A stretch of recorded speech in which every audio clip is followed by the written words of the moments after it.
Rain. Right now we are seeing rain fall here in the New York area. I am just about to get it on for February break.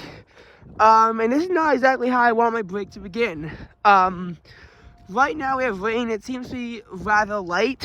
This is actually on the line of a cold front. While squall was releasing, the squall line was directly over us. As you can see from our grass, we need this rain.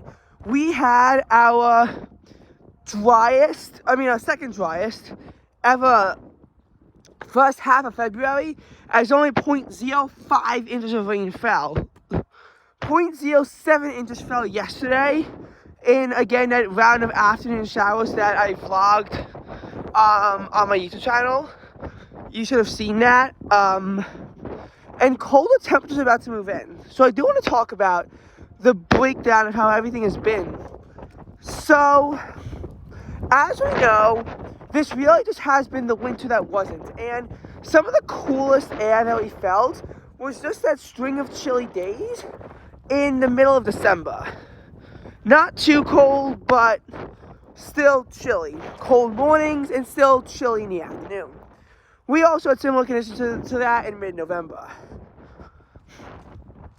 But what we have to understand is that then New York City got swallowed up by a kitchen sink storm on December 23rd. By the way, a lot of important events in this video are going to happen on Fridays, including this.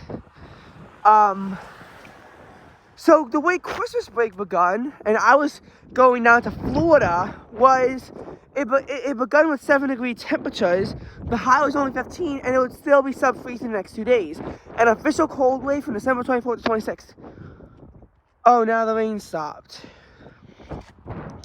In any case, it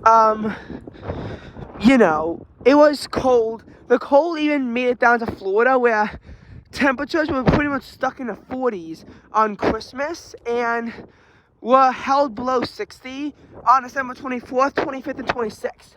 By the 27th, it was beginning to clear out in New York and in Florida. Temps hit 70 degrees at Delray Beach and 35 up here in the New York metro area.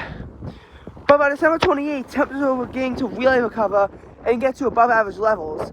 While where I was in Florida was still below average, that was due to the chilly low of 55, as the high of 77 was above average.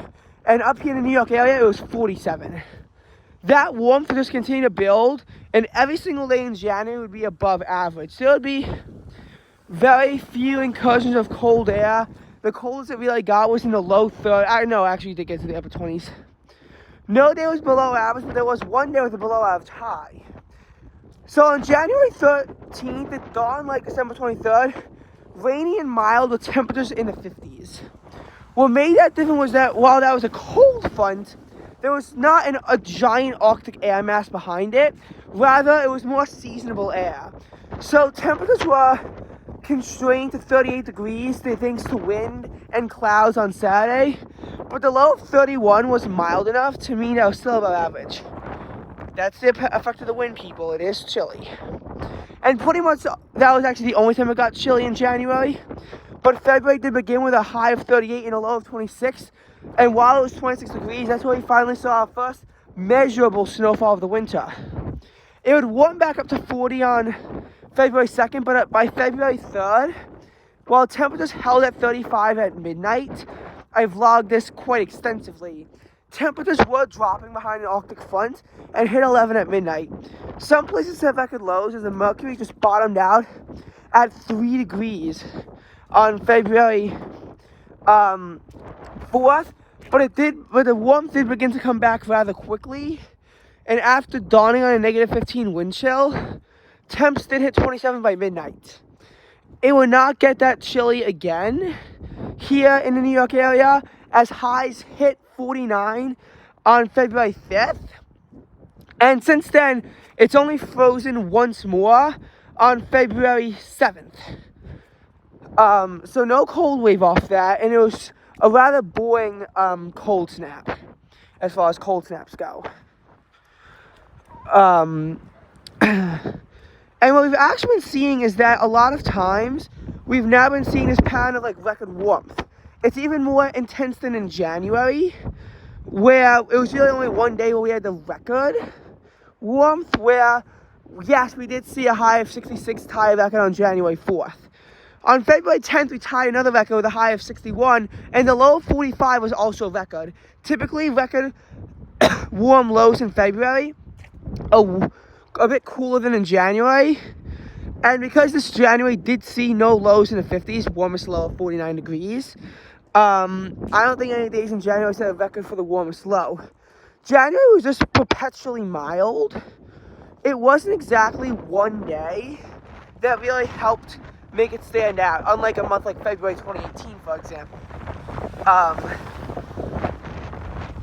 And heading into February, we really just began to see this mildness continue, because we saw highs get into the mid 40s at worst. And I mean, really, the last couple days were just insane. Spring-like. February 15th hit the upper 50s throughout the metro, but wound up hitting 67 degrees in Central Park. We were 1 degree shy of record in Central Park yesterday with a high of 70, but that was more consistent throughout the metro area. Low 70s in eastern Long Island and on the south shore of Connecticut. Elsewhere, upper 60s. It was 68 degrees where I am. But by the time school let out, it had dropped to 65. And by the time that I left school, it was 64. I still went outside and it was cloudy and a drop humid too. And I vlogged a warm rain, which is a rarity in February. But by the time it dropped to 59, it was that bit of a cold rain again.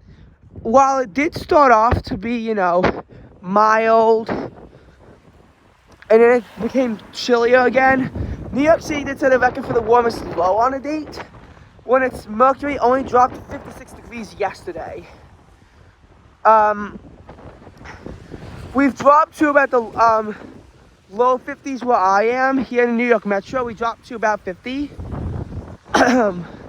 Then, after we saw everyone get into the upper 60s and then only dropped down to the low 50s, we then began to rise back into the upper 50s, but with rain, and this is the squall line. As of right now, it is 50 degrees, and it feels like only 45, and temps are, yes, they are about to drop. And when will the stupid light turn red?